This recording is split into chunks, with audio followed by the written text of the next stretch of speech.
and his agents and the crowd, the government, is safe harm of any wrongdoing. Well, what if they appoint a third-party manager or an expert resource and they come and mess up our community? Who do we go after then? Who do our people hold accountable? Nobody, because that's what the agreement says. You've signed on to that. The other is that if they appoint a third party into a community, that third party has has the authority from government to go ahead and sign agreements, arrangements, and so on and so forth, binding the First Nation to whatever. So government, naturally, they're going to appoint a third-party manager to come in Thunderchild's situation. Take, for example, they appoint a third-party manager to come into Thunderchild. Third-party manager then signs a 14-15 agreement. It's binding, according to their legislation, according to their law. Is that fair? Right? So you have these agreements. Does the Alliance Energy have to submit their audit? You know who was an ABEX winner here in business? Do they have to submit their audit to the federal government before the federal government transfers money to the province? Absolutely not. But why are First Nations expected to submit their audits, asked to do a consolidated audit on a business, on their businesses, when you've used no dollars of INAC money to create those businesses? When no other company in Canada is expected to do that. So why is it different rules for First Nations people? Why? Because the more government knows the amount of money you're making, the less they're going to give you. Well, the more they know that the province is making, why don't they give them less? So there's a lot of different points within the funding agreement that is unilaterally made by Canada. And we're expected to sign it to administer poverty. Just to clarify, I've heard amending the agreement and contribution agreement. Is this the same? Are you talking about the same thing? And this is your primary source of revenue from the federal government? Well, my understanding is that First Nations are given a multi-year agreement. Some are year-to-year, but they're still contribution agreements. Those that are in multi-year agreements have amendments to their agreement. And it's those amendments where those changes are in, and you're expected to sign it. Right? So what will this mean? As an example in this, Sure. you're entering into a lease agreement on a vehicle, as an example. You agree to certain conditions on that lease for the duration of that lease, which is 3 years. And you're in year 2 of that lease, and this company that you're leasing from arbitrarily changes. Okay, I'm going to increase this rate, I'm going to increase this lease agreement, the payments, it's everything. Would you agree to that?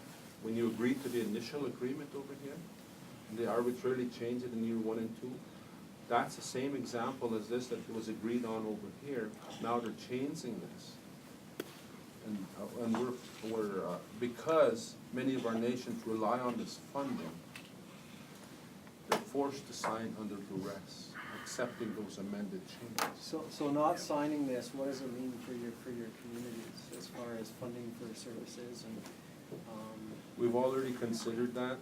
That's some of the discussions during our membership. We have Plan B. We'll take care of our own people. That's all government needs to know. Our people have asked us that same question. So we're not going to disrupt the livelihood of our people when this time comes. Who knows, a day may come on April 1st that Onion Lake may not take a dime. Then what? That's what I said to government, the minister. What if Onion Lake doesn't take a dime?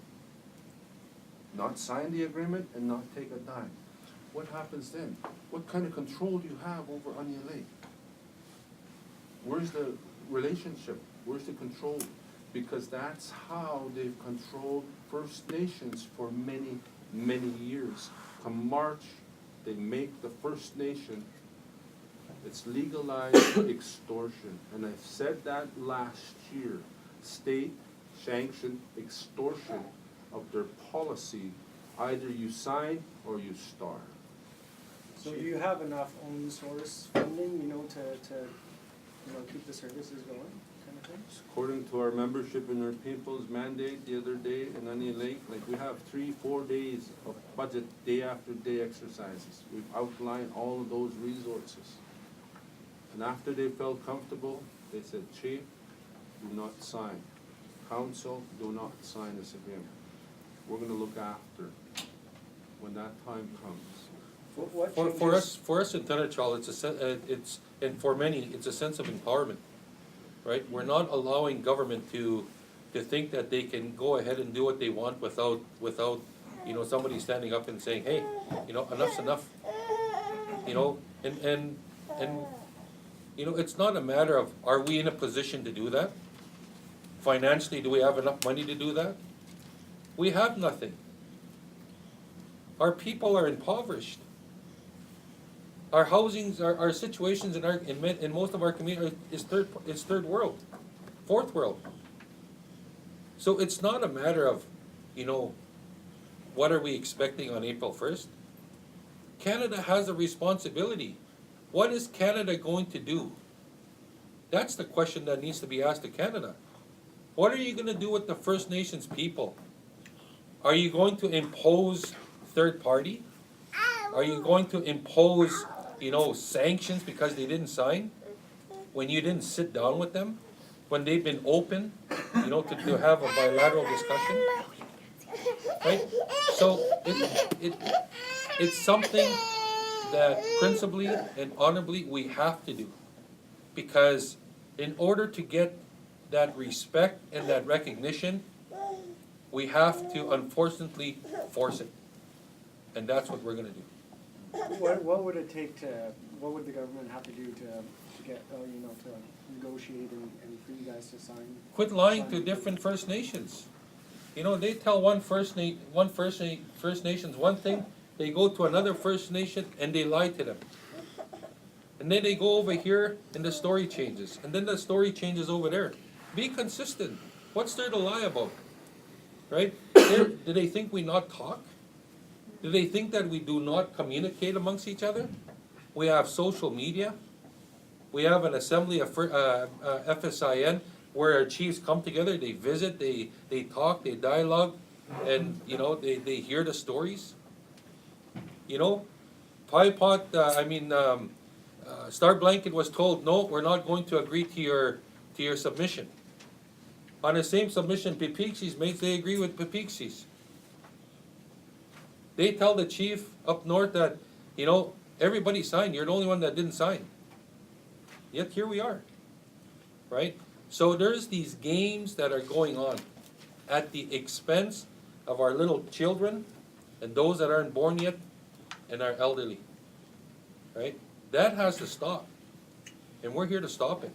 Chief, I just want to know, do you feel that First Nations will be united across the country and in the province? We feel that there is unity. Look at here. The Pixies was one band last year. Look at us now. And in Alberta, we have chiefs from Saddle Lake. We have chief from Samson Cree Nation that was supposed to be here, Chief Kirk Buffalo. We have another chief, Chief Adam, way up north in Alberta. We have Manitoba, that Assembly of Manitoba Chiefs are gonna do a press conference